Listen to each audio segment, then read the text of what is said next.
Sound check. 1, 2, 3. 1, 2, 3. Okay. Sound check. 1, 2, 3. Sound check. 1, 2, 3.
Settle down. In a few minutes, we will begin the press conference.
Assalamualaikum warahmatullahi wabarakatuh. Good afternoon and welcome to the press conference on the Chief Minister's Hour. We are live here at the Bajau Hall at the office of the Chief Minister and via live stream at the Bangsamoro Government Facebook page. We have just concluded the Chief Minister's Hour, a report to the Bangsamoro, where the Chief Minister, Honorable Abdulraof A. Macacua, presented the comprehensive update on the region's progress. This afternoon, I would like to acknowledge the presence of the Cabinet Secretary Mohd Asnin K. Pendatun as he provides further context on the Chief Minister's report. Without further ado, let us begin the press conference, starting with a few questions from Sir Ali Macabalang. Okay. Maraming salamat po. Actually, you just pursue the tradition that the old Carabao breaks the ice. I would not delve into what the Chief Minister has just reported out a while ago. After all, napakita natin and I was assured of a copy, editable copy. I'd like to help guide our journalists to fellow journalists. I'm here as private journalist, not as your partner in crime inside BARM. The very hot issue now is the July 20 issuance of Executive Order 91. And that is permanently or formally separating Sulu from BARM. At a moment that nagkukumahog ang MNLF, and even part of the MILF, that the separation of Sulu would really diminish the essence of the struggle jihad for self-determination among the Bangsamoro. Now, nag-file si, I'll give you a background. Nag-file in the 19th Congress, Senator Mig Zubiri, obviously overtaken by events, nawala yun. It's a bill restoring Sulu to BARM. And immediately, Sulu Governor Sakurtan went to Senate and told Zubiri, you try another referendum and I will assure you only 20% will vote for yes. That's just a background for you.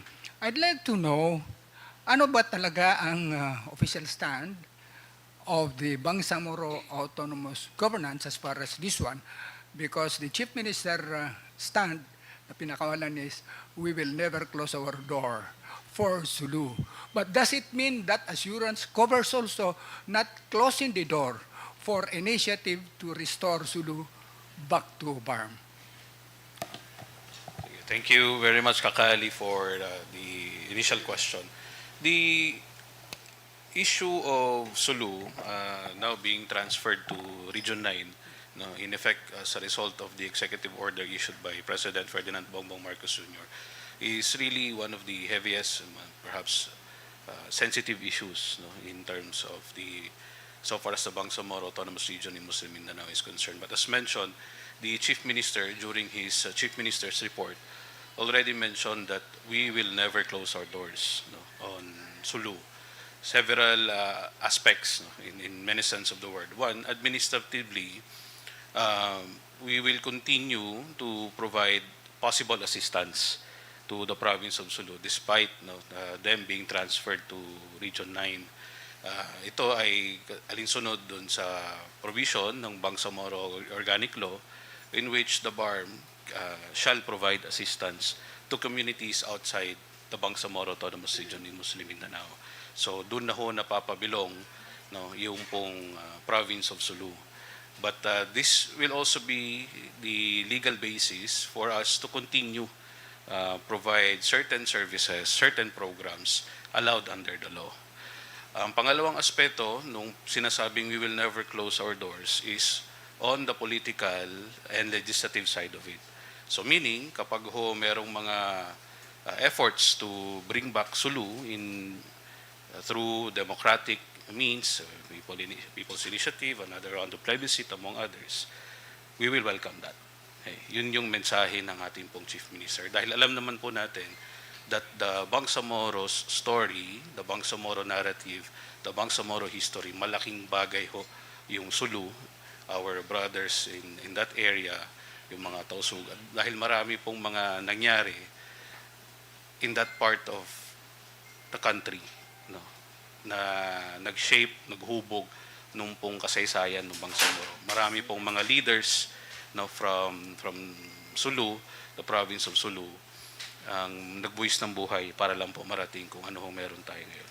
At dahil ho dyan, alinsunod dun sa mensahe ng ating pong Chief Minister, hindi ho natin isasara yung ating pong mga pintuan pagdating ho dun sa usapin ng Sulu. But of course, we also have to take the approach na mas more on the governance and administrative side because there are 5,732 employees affected. Meron ho tayong currently hired na 5,732 sa ating po mga line ministries and agencies in Sulu. So yun, kailangan ho maging surgical tayo, kailangan ho maging strategic tayo to ensure that wala hong disruption ng services. At yung transition will be done smoothly in such a way na hindi ho talo yung taong bayan. Dahil malaki hong pinagkaiba nung Region 9 in tsaka yung barn. For example, in Region 9, just to highlight the point, marami ho ay devolve yung powers sa local government units. Sa case ng bar, meron pong mga aspeto ng governance na regional ministries po natin yung nag-exercise. So for example, yung hospital, lahat po niyan, operations po niyan, galing sa region. Pasweldo, MOE, capital outlay ng mga provincial hospitals, government hospitals, district hospitals in the province of Sulu. Lahat po niyan from the BARM, from the region. In the case of Region 9, devolve po yan. So sa mangyayari in the province of Sulu, based on the executive order, provincial government na rin ho yung tatahak niyan with support, of course, with the national government. So yun ho, malaking aspeto ng transition din ho yun. And of course, malaki din po yung budgetary requirements needed for that. So itong mga bagay na ito, ang kailangan ho maging strategic tayo to ensure na hindi ho magkakaroon ng disruption in the delivery of services. Yeah, karagdagan lang doon para malaman din ng mga kapwa media, no? Parang yung upgrading ng Sulu Provincial Hospital will entail 300 health workers, and then the creation of the Mayumbong District Hospital would create 200, so 500. Saan nakukuha dyan ng Region 9? But anyway, just to highlight the repercussion of the decision of the Supreme Court based on the petition of the governor. Very exhaustive kabsik yung nabanggit mo about one question. Please give me this opportunity, the honor, kasi I come very, very seldom. On the October 13, first Bangsamoro parliamentary election would be covering, this is quoting the Commission on Election, covering only 73 seats, pending siguro legal steps para mapunuan sa Sulu. Now, may kasalukuyan districting effort dito. And we would like to get updated dito. Ano ba pinaka-stand talaga officially? Kasi ang MILF, to which the Chief Minister belong, and UBGP, ang stand talaga nila is tuloy, wala ng postponement. To some extent that at the height of doon, sumingit ang mga trolls that, magkaiba na, this and that. I would like to get your pronouncement about this para panatag po ang na mata. Ano talaga ang official stand? Go na ba tayo for the October 13 election? As mentioned by the Chief Minister in his Chief Minister's report earlier, very clear na tuloy ang eleksyon on October 2025.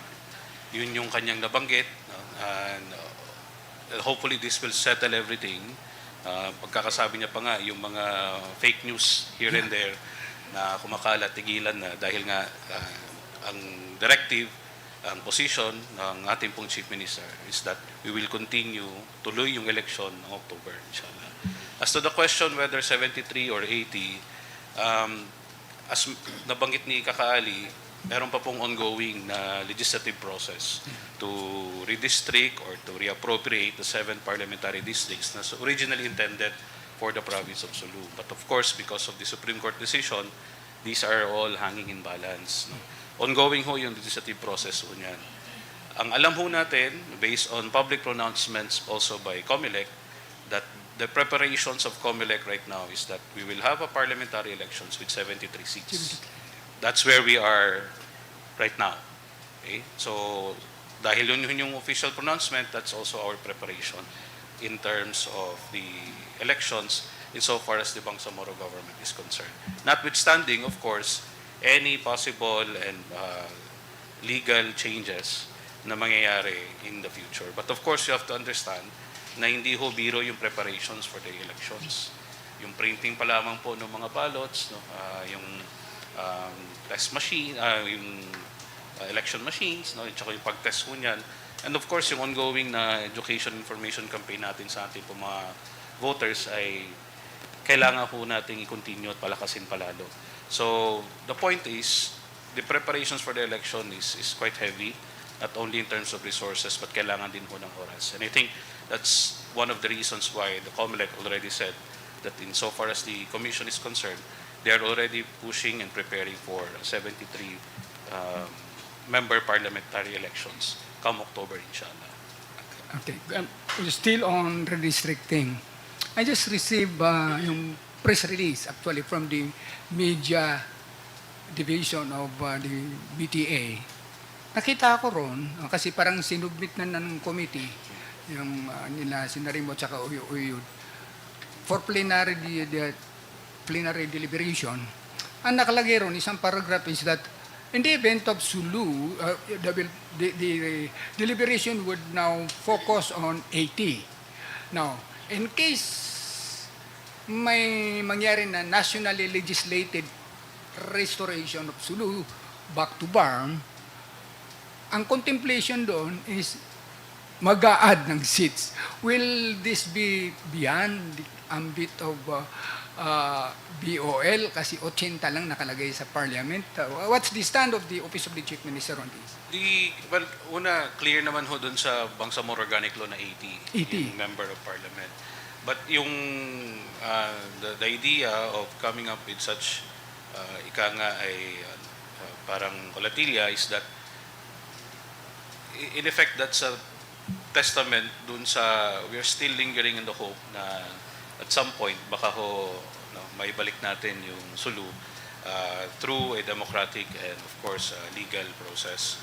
But insofar as the Chief Minister is concerned, ang position is this, we're still waiting for the kasi naibalik, no? Still waiting for the committee report, and so now we haven't issued any certificate of urgency yet. No? So hintayin ho natin, no, yung committee report, and we trust the wisdom of our members of the parliament to come up with proposal, come up with a setup na would be agreeable sa lahat. No? I know it's a difficult task, no? And considering na meron bagong nilabas po ngayon na census, ating pong population, at marami pa pong kailangang i-factor in to come up with redistricting na ika nga ay pabor, no, sa lahat, at siyempre yung taong bayan po yung mas makikinabang. Final question from me, please. Nakikiusap lang ako sa honor for this. Update sa revamp, courtesy resignation. So far, na-announce ng OCM, the MILG accepted and then replaced. Ang MTIT, na-feature ko pa nga yung na-appoint, si Ms. Muhammad, and then MIPA. And MOTC, kasi na-appoint si Popoy Tago sa MUC President.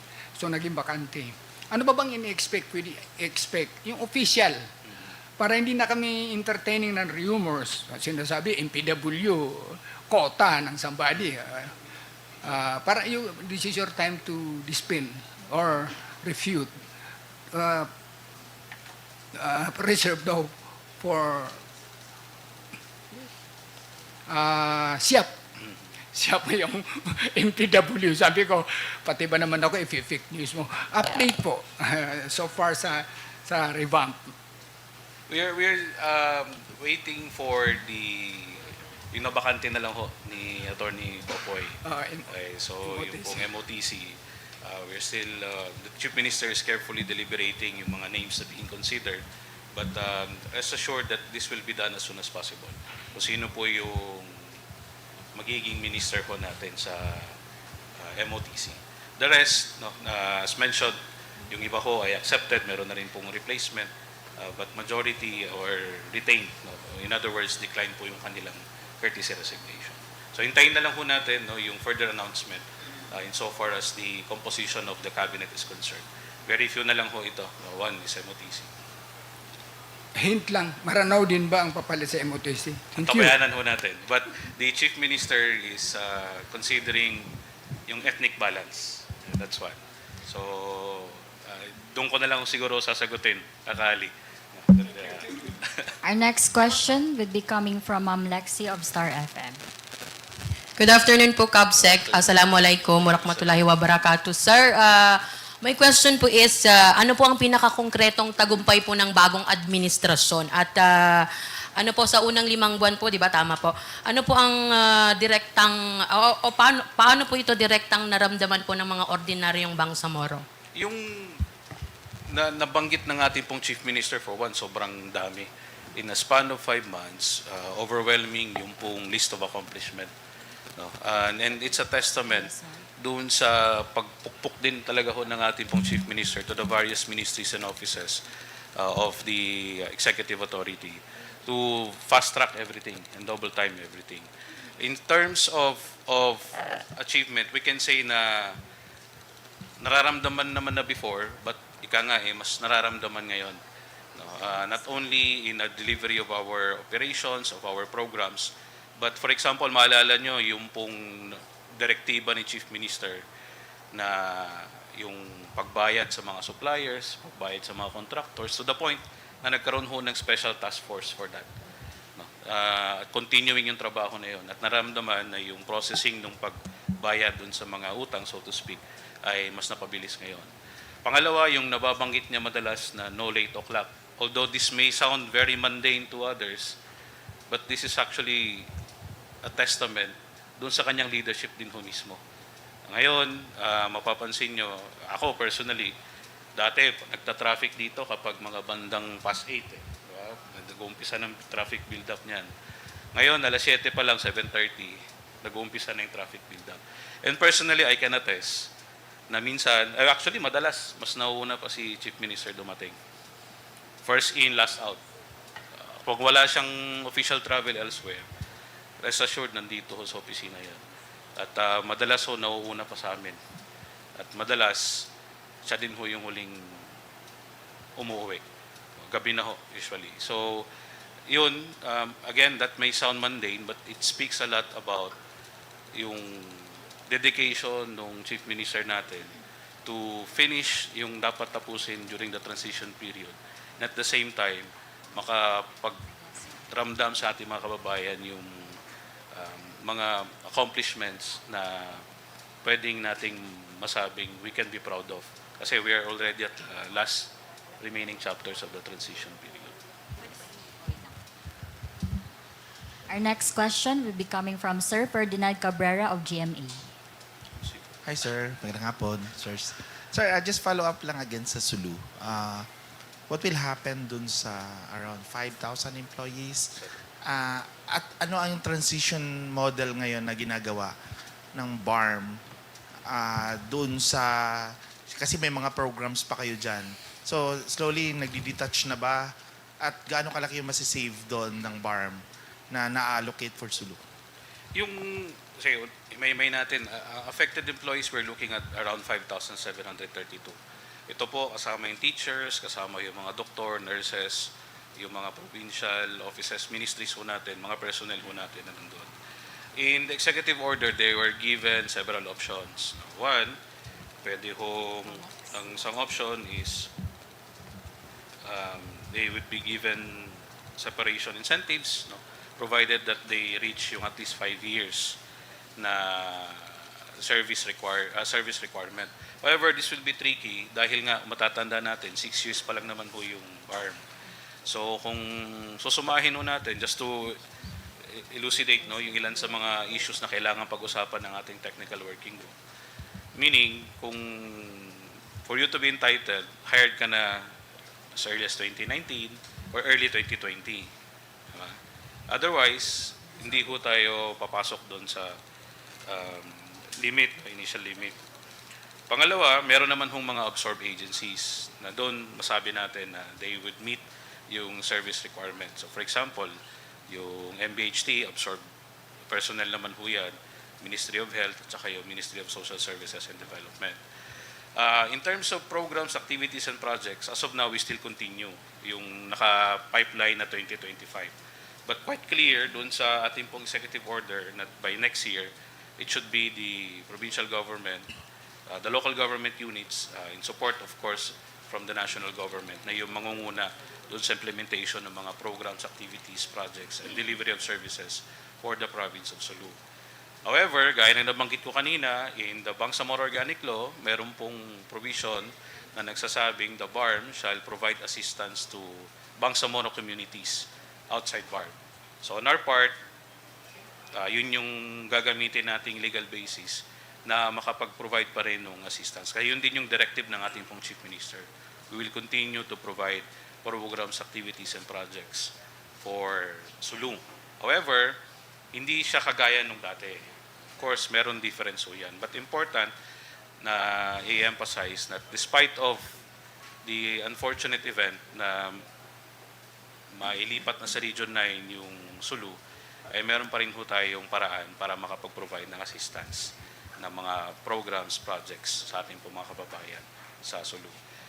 Ilan lamang ho ito dun sa mga issues, nuances, technicalities na kailangan hong pag-usapan ng technical working group. At dun sa EO, this will be headed by DBM, and part of the BARM, mangunguna po ay ang MILG, in which the Chief Minister is sitting as in concurrent capacity.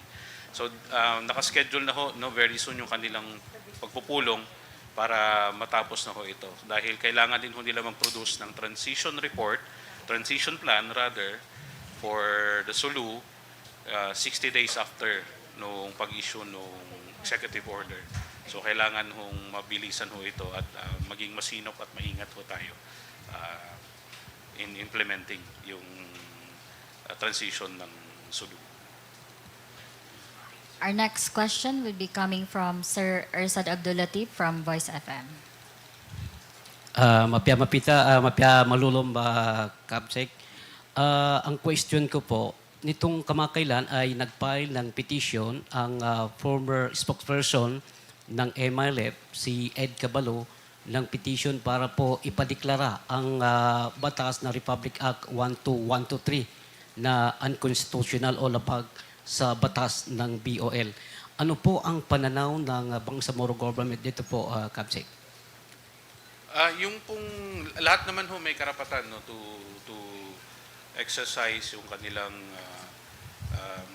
right no for legal remedies among others. So we respect yung ganung pong klaseng mga action, and on our part we wait and we trust the sound wisdom of the Supreme Court. So ang atin lang, if as much as possible, if the decision will be done as soon as possible, mas mainam para yung mga issues such as this na ticklish or hanging ay masettle once and for all. So we respect that. It's a right of any individual here in this country. Ang atin lang again is ma-settle as soon as possible para we can move forward accordingly. And just to add lang dun sa options kanina first for the personnel, they are given options such as apply to transfer to positions in ministries, offices, agencies under the BARM government. That's one option, which is equivalent of rank, level, or salary. Second option for them will be apply for transfer to positions in other departments, agencies, government-owned corporations in the executive branch, which is of equivalent rank, level, or salary. Third will be apply for transfer to positions in LGUs, which is of equivalent rank, level, or salary. And lastly, avail of the retirement benefits and separation incentives as provided under the executive order. Okay, so for the additional separation incentives, ito yung mga nakabanggit, no, in addition dun sa retirement separation benefits, the affected personnel who would opt to retire or separate from the service shall be entitled to the following. For less than 11 years of service, 1/2 of the actual monthly basic salary for every year of government service, computed starting from the first year. 11 years to less than 21 years of service, 3/4 of the actual monthly basic salary for every year of government service computed starting from the first year. 21 years to less than 21 to less than 31 years of service, actual monthly basic salary for every year of government service computed starting from the first year. And lastly, for 31 years of service and above, 1 1/4 of the actual monthly basic salary for every year of government service computed starting from the first year. But again, a minimum of 5 years of government service is required para ho entitle ho tayo dun sa mga benefits na nabanggit ho na. Normally, pag ganito ho, it's sourced from nung transition from ARM to BARM, DBM, yung pong MPBF to, Miscellaneous Personal Benefit Fund, doon ho kinuha yung separation incentives. But the TWG will discuss further kung yung separation for the personnel ay saan ho kukunin yung kanilang pondo. DBM, national, or a part of it is from the regional government. We'll see. No? At again, ilan lamang yan doon sa pag-uusapan ng technical working. Our next question will be coming from Sir Reynan Dose of Star FM. Kabsek, good afternoon. Good afternoon. Naging panauhing pandangal po natin kanina si Sap Anton Lagdameo. Ano po ba ang papel ni Sap Anton sa Bangsamoro government? SAP Anton Lagdameo has been crucial in so far as the Bangsamoro government is concerned, especially ang ating pong relationship with the Office of the President sa Malacanang. In effect, he has been serving as one of our reliable bridges and partners, no, pagdating ho dun sa pagpapadulong ng mga issues, no, in the BARM papunta ho sa ating presidente. And hindi lamang ho one way, even yung from top to bottom. Pag meron din pong mga directives, for example, or issues or concerns coming from the Office of the President, minsan or madalas through SAP Anton din ho natin nakukuha ho yun.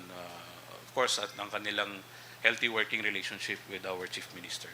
So SAP Anton has been very important and very crucial in the Bangsamoro transition period, especially during this current administration. Kabsek, so kamusta naman daw po ang current peace process dito sa BARMM?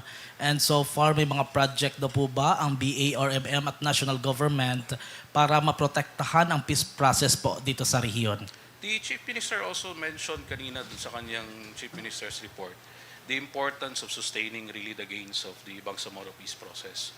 So in relation to that, we can say that the leadership of the government of the day, malaking bagay na yung ilan sa mga programa ko natin will continue to complement yung pagkakaroon ng environment in which would enable, no, yung ilang mga aspeto ng peace process will continue at ika nga magkaroon in effect one way or the other or indirectly parang part pa rin siya ng confidence building measure natin yung mga ginagawa ho natin dito sa Bangsamoro government.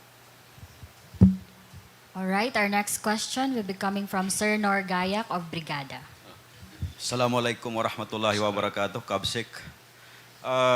Lahat naman ng mga ministry, lahat ng offices sa BARM ay talagang nagsusumikap na may pakita yung tulong sa Bangsamoro. Pero ano-ano yung mga ministries na highlights kanina ni Chief Minister na talagang nakikita yung tulong para ho sa Bangsamoro, like yung Project Tabang, like yung MAFAR, at iba pa na talagang ramdam ng mga magsasaka ng mga mahihirap yung tulong mula sa mga ministry na to. Actually, kung hihimay-himay natin, no, yung content ng speech ng ating pong Chief Minister, pwede ho natin sabihin na lahat ng ministries ay nabanggit ho doon.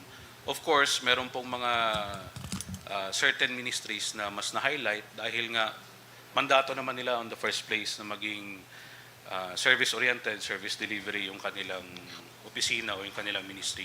Kaya ng MOH, MAFAR, MSSD, MBHT, among others. No?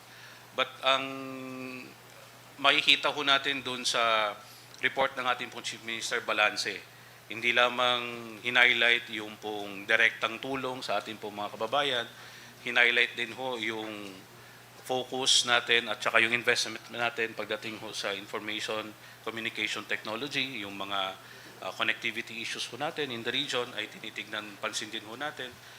Hinighlight din yung pagsettle ng mga conflicts, ng mga rido no, in the region. So it's really a well-balanced list of accomplishment na hindi lamang yung people-centric, meron ding policy-oriented, at meron ding forward-looking na mga development goals doon sa na kailangan ho nating i-hurdle as Bangsamoro.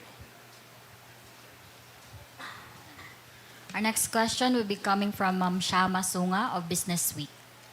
Assalamualaikum. Salamat. Sir, first, on the behalf of the people of Sulu, magsukulin dayaw nyo kamo, ayaw nyo kami tuod kalupay. Ayaw talaga. My question is that, what will happen to our MPs since nakaseparate na po yung Sulu sa BARM? And my next question is, ano po ba yung gusto natin iparating sa national government? For the members of the parliament who are representatives of Sulu or residents dun sa Sulu, ang status ko kasi natin ngayon, they are all appointed by the President during this transition period. So yung status nila will be dependent on the appointing authority, which is the President. So far, wala naman ho tayong nakita, narinig, or nabasa na any official document stating otherwise. So in short, they will continue to perform no, yung kanilang duty as member of the parliament. Kahit na for example, yung Sulu ay out of the administrative territories of the Bangsamoro Autonomous Region in Muslim Mindanao. Dahil nga, of course, there are still other issues naman ho na kailangan nilang bantayan, kailangan nilang dalhin sa ating pong parliament. And as mentioned by the Chief Minister, marami pa po tayong mga batas na kailangan kong tapusin within the transition period. Even after BARM election, they will continue to serve? We'll see. Kasi ho, after BARM elections, we will already have party seats. No? So, and meron din ho tayong mga district representatives. So, but for the district representatives, given what we have right now, wala ho tayong magiging district representative from Sulu. Kasi nga, because of the Supreme Court decision. But to say that, kasi for me, yung pag sinabi mong galing Sulu, hindi siya, it's quite fluid. In other words, hindi lang siya nakaangkla kung saan yung residence mo. You could still be, for example, from other address, residence, but you carry with you, in your heart, in your mind, yung mga issues na from our brothers Tausug. No? So for me, pag sinabing ganon, kasi hindi siya basta lang fix on the residency. It's fluid kasi nga complex yung usapin pagdating ko doon. Our next question will be coming from Ma'am Thea Abdul Karim of 94.7 FM Radio Cotabato. Okay, assalamualaikum warahmatullahi wabarakatuh.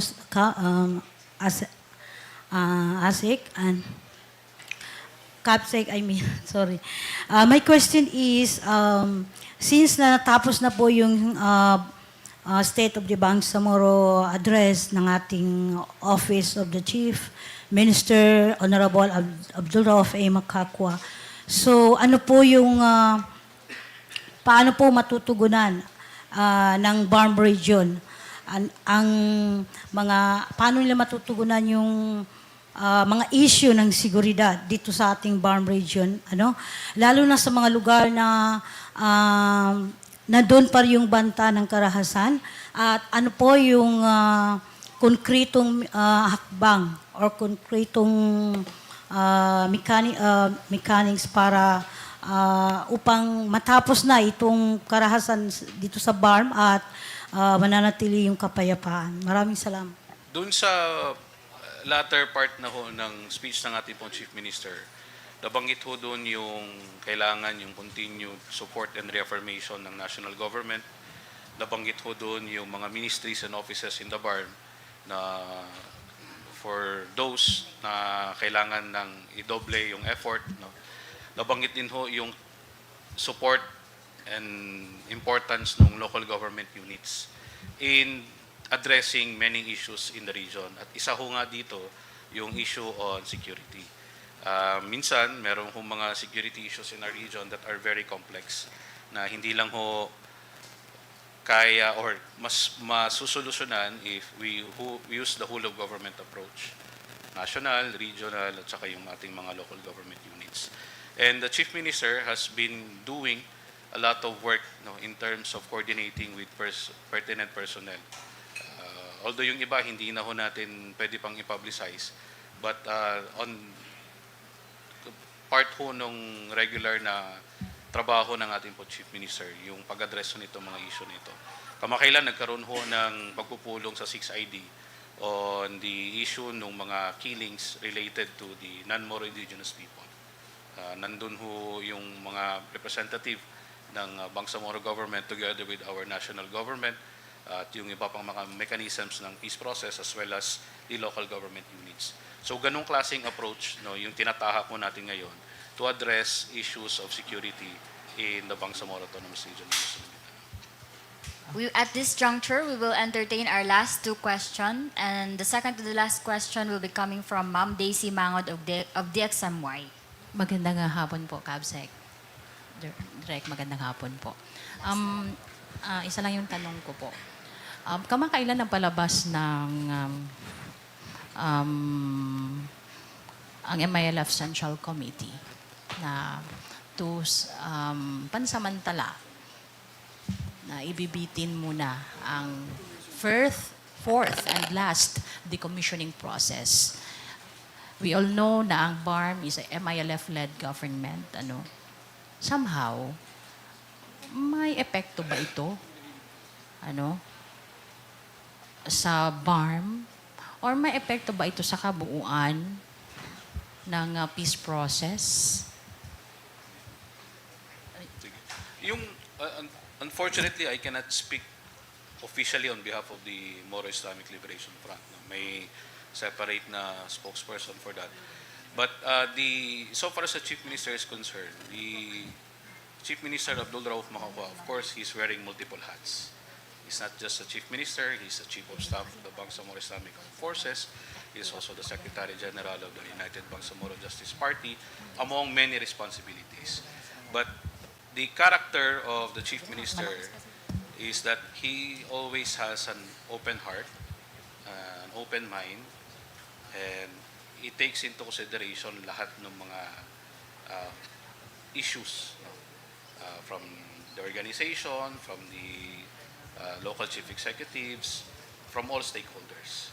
Dahil nga bilang Chief Minister, hindi lang ho siya leader ng Bangsamoro government, but he also has the very difficult task of being a unifying figure for the whole BARM. So rest assured that anuman po yung magiging decision and courses of action by the Chief Minister is geared towards that, maintaining yung pagiging leader niya ng Bangsamoro government and of course yung pagiging unifying figure of all sectors, stakeholders in the Bangsamoro. Our last question will be coming from Ma'am Bailinang Abo of Balitang Bangsamoro.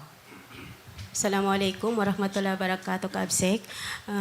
Sa WITE Parliament po is may bagong version na inilabas kaugnay po sa redistricting. Lalong-lalo na po sa probinsya ng Lanao del Sur na kung saan mariing tinututulan po ng residente yung sa Taguloy and Kapay. Kung saan ilang araw po ay pumunta po dito yung mga residente na mariing tinutulan po ang panukalang batas na ito. So ano po ang hakbang ng Bangsamoro government? Ongoing pa naman ho yung deliberation doon sa redistricting. And I think this is one of the reasons din kung bakit minabuti ho ng ating members of the parliament na pag-usapan palalo no, yung usapin patungkol sa redistricting. Of course, maliban ho dyan, yung paglabas din ho ng bagong census, no, dahil nga pag nagre-redistricting ho tayo, kailangan i-factor in yung population, yung area, at we have to understand that the redistricting itself, regardless of the arrangement, regardless of the clustering or the groupings itself, masalimut ho kasi talaga na usapin ho yan. For example, in Cotabato City, currently meron hong under the current law, 2.